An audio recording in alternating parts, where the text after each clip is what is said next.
It's been a bit of a year since I decided to give freelancing a shot after I lost my job at McKinsey, and I've sure made a good amount of mistakes in the past year. There's something about running your own business that really lets you take advantage of your biggest strength, but also lets you really feel your biggest weaknesses and your limiting beliefs. I sure have. And this actually didn't start as a video idea at all. Basically, a couple weeks ago, I had this big crisis where I realized what I'm doing isn't working, that I need to make a big change. And I sat down and I wrote down everything that I think I'm doing wrong, everything that's wrong with my approach. And I came up with this list of 10 mistakes I've been making. And I thought, why not publicly disclose it to the internet? Because when has that ever gone wrong before? I'm laughing because I made this video a year ago about getting fired by McKinsey, which has gotten way more hate than any video I've ever made. It's also gotten way more views, so I'm not complaining about that. But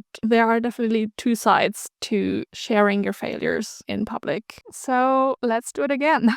All right, so these 10 things I'm going to go through are not necessarily things I have stopped doing. I'm still doing some things wrong, even though I know I shouldn't be doing them, but I have improved a lot since I figured out that I'm doing them wrong or that I'm making these mistakes. So maybe they can help you as well recognize some of these things if you're doing them, whether that's in a freelance business like me or in your career or side projects or whatever it is. I think you might recognize one or two of these in yourself. So let's get into it. The first mistake is immediately gonna sound so dumb, because it really is dumb, and yet I haven't been able to notice this until I was in the middle of it. So building a business is hard enough in itself. There's so many skills to learn, so much admin stuff that you need to do, like figuring out the legal stuff, the finances, learning how to do sales if you're not a natural salesperson, figuring out what packages you're going to offer to clients, how much to price it.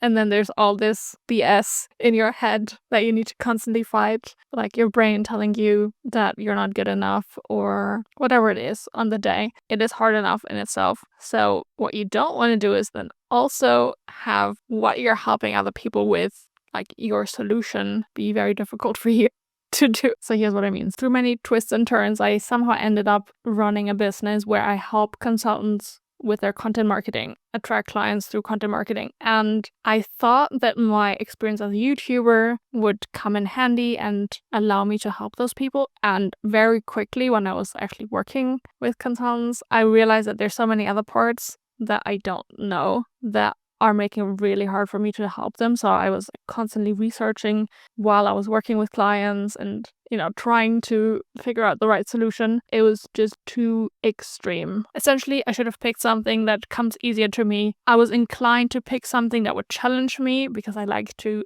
learn new things, but there's enough to learn in a business. I don't need to also have like the core subject of the business be something too new to me. So that's my first mistake, choosing a field where I had weak expertise rather than something where I'm super solid, really strong. Then the second mistake is a bit related. I picked the wrong thing to do, but this one is about not necessarily my expertise, but about doing something that feels important. So when I started my business, the main thing on my mind was finances. Basically, I wanted to sustain myself as quickly as possible, and I thought whatever the market wants, I will give the market. Whatever people want to buy, I'm gonna sell. I realized recently that that's not satisfying enough to me at all. Not necessarily everything I do has to have a big purpose, but some of the things I do, there does need to be some kind of mission or something that I think is not just helping this one client achieve one goal, but that kind of contributes to something bigger. Like, I want my life to have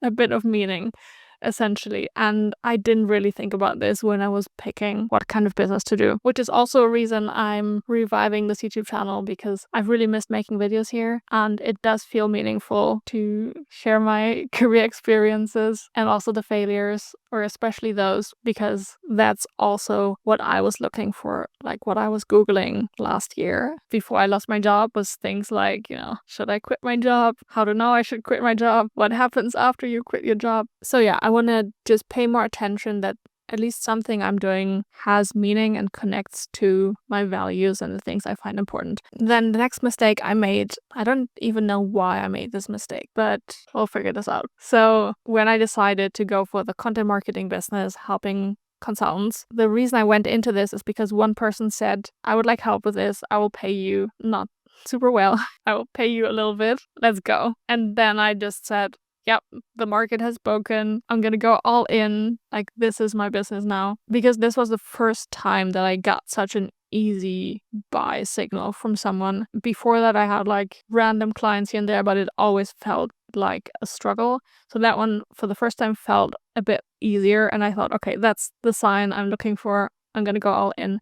But one client was not nearly enough to show me that there's a market for this. I would probably say like maybe 10 people is a good amount. And I guess I was just really desperate to like pick a client, because there's all this advice that you should pick one client and focus on serving them, and then you'll figure out exactly what to do with your business. But like to focus on one client profile, which I now pretty much disagree with after having tried it. I don't think that's the right approach. I was just in such a rush to pick a client profile for some reason. And don't do that again, Anna.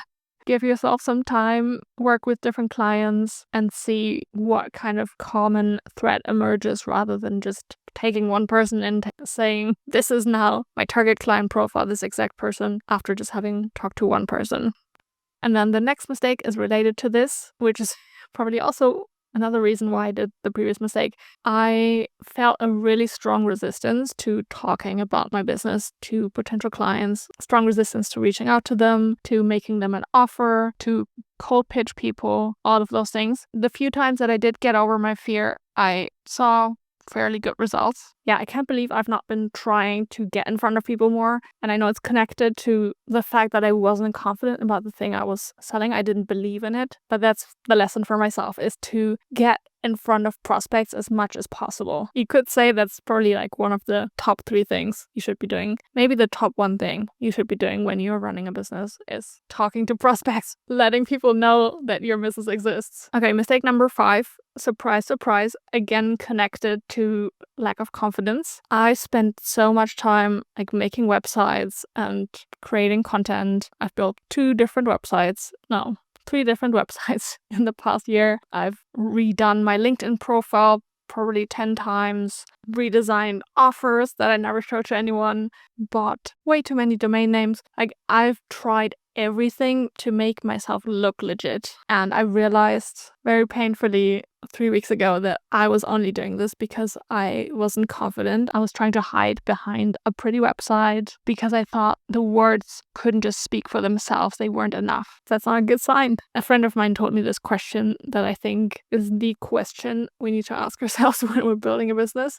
And it's, what would an idiot do? Well, definitely not spend 3 weeks building a website that takes forever and may or may not be the right thing, have the right text, whatever. No, they would probably write a Google Doc with a couple of bullet points of what they're offering and then share it with a potential client and see what they say. Because then you really know that you're getting at the core of it, that people aren't just impressed by your color scheme or by your good design. They actually want the thing. So I've made 2 rules for myself. 1, no more buying domains until I've had 50 clients in a field and I know this is the business, but not until then. The second rule is no more building a website. I'm going to operate without a website for the foreseeable future. I'm only going to operate probably with a Notion doc. So far, like my previous client, I got without any website or any doc, just with emails. That's probably all I need. Then mistake number 6 is about me not understanding how clients choose who they work with, that they work with people, and how important or not it is to be credible. I thought to get clients, I would need to have a bunch of testimonials, because that's what a lot of people on the internet talk about, is like, collecting testimonials as proof of your work, collecting client results. And so I always thought like, well, how do I get the first ones? It seemed so impossible. Well, as it turns out, if someone really has the problem that you can solve, has it to the level that it's on their mind every day, and you reach out to them, they come across you, and you explain the problem in a way that they feel it, that they would say it, they believe that you can solve it for them, even though you haven't even told them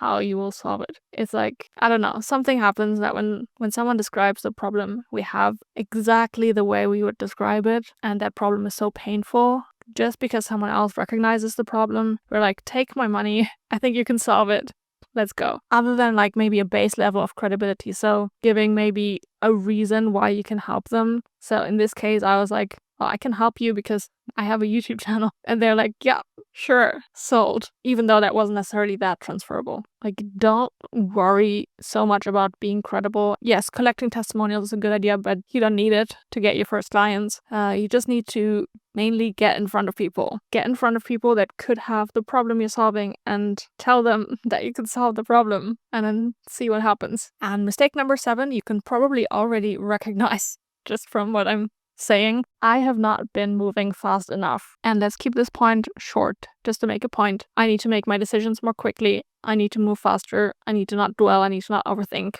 Boom. That's it. Moving on to mistake number 8. And I think this one comes from following too many people that I aspire to be like on the internet, who share how they've built their thing and who share their opinion. And they all tell you to really basically niche down, productize, simplify your business. And I still think that's a great goal. But the more I get to know myself, I realize I can't just pick one thing, call it a day, and then go all in and build it and make it this big thing. I'm going to question it every step of the way and shut it down and start something new. I've been trying to build this grand business too early. I just don't know what I'm doing yet. And okay, I will never know what I'm doing, probably. But I can't just pick one idea that the market seems to want and then jump on it and blow it up. It doesn't feel satisfying to me. There needs to be some other components, like I mentioned, like that I think it's valuable, I think it's purposeful, that I think it aligns with my skills fairly well. So I'm going to spend more time experimenting rather than going into build mode for now. And the reason it's difficult is it feels like a step back, like I'm not building a legit business, I'm just doing random freelancing gigs, which is exactly what I'm doing, but also what I think I need to be doing right now. Mistake number 9 is not asking people for help enough. If you can relate, then there's not really much else to say. If you can't relate, then I'll explain it. So I think I'm someone who has become sort of hyper independent. I'm super reluctant to rely on other people for anything, to ask them for help. I always think I need to do something by myself. I need to be the one to solve it. Whether that's, carrying heavy stuff, or whether that's solving a business problem, fixing my finances, whatever it is, I always think I need to figure it out by myself. We don't need to get into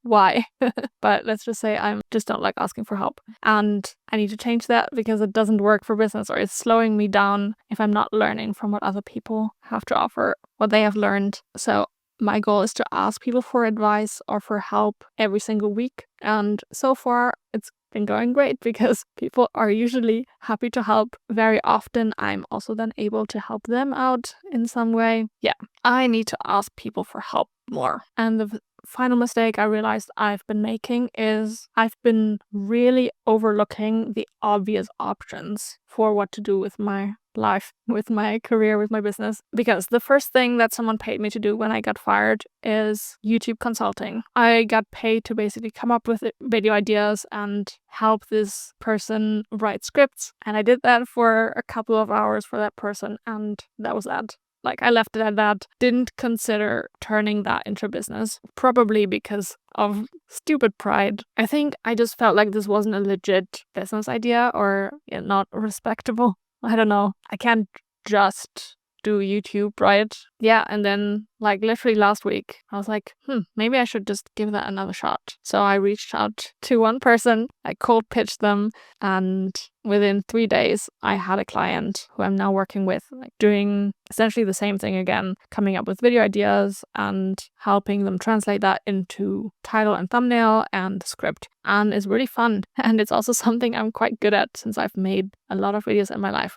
I'm not necessarily level of 100K plus subscriber channels, but for personal brands or businesses that are expanding to YouTube and that aren't performing well yet, that are struggling, this is perfect, right? I know more than them, so I can help them. very easily. So I'm exploring that at the moment. And it's so obvious. I didn't see it for the past year. I did not consider it at all. And it was so easy to get a client. And I don't know what's going to happen now, how it's going to be trying to get more clients like that. It's also only one of two things I'm exploring. But come on, Anna. And the other obvious thing I overlooked is this YouTube channel, which I really missed posting videos to. I think I kind of felt like I don't know what to do with this channel because I had this video go viral or viral for me anyway, on how I lost my job at McKinsey. And it's not really a repeatable YouTube strategy to like get fired again and make videos about it. So I just had no idea what to do with that channel. And it took me a year to basically understand what the through line is, like what the core is of what I've been trying to do with this channel. And what I think it is kind of helping myself and helping others build a self-directed career in life. Doing the thing you know you should do, but somehow can't take action on. Not overthinking, but rather taking action and just seeing what happens and slowly changing your identity so you can change your life. These are all recurring topics for me that I want to explore more on this channel, and pretty obvious looking back. It's definitely something I want to explore more on this channel, like when we connect our identity to our work, what that does and how that keeps us from essentially building the life we want, which I know it has for me. And I'm just now starting to get a little bit more free of that. I don't care anymore to say, you know, I'm a freelancer doing random shit and I don't know what I'm doing and I'm figuring stuff out. I feel completely at ease with that now. And yeah, I'm not making a lot of money like I was at my jobs. There's nothing I can hold up to say, see, I'm worth something. It's just me. And actually, by the time this goes live, I should have made another video about, what it's like to leave a prestigious career and what no one tells you about making a move like that. Because I was quite surprised by how hard it was and how long this was impacting my decisions, even though I didn't want it to be. So I will have made this video by the time this goes live, so you can watch that right here.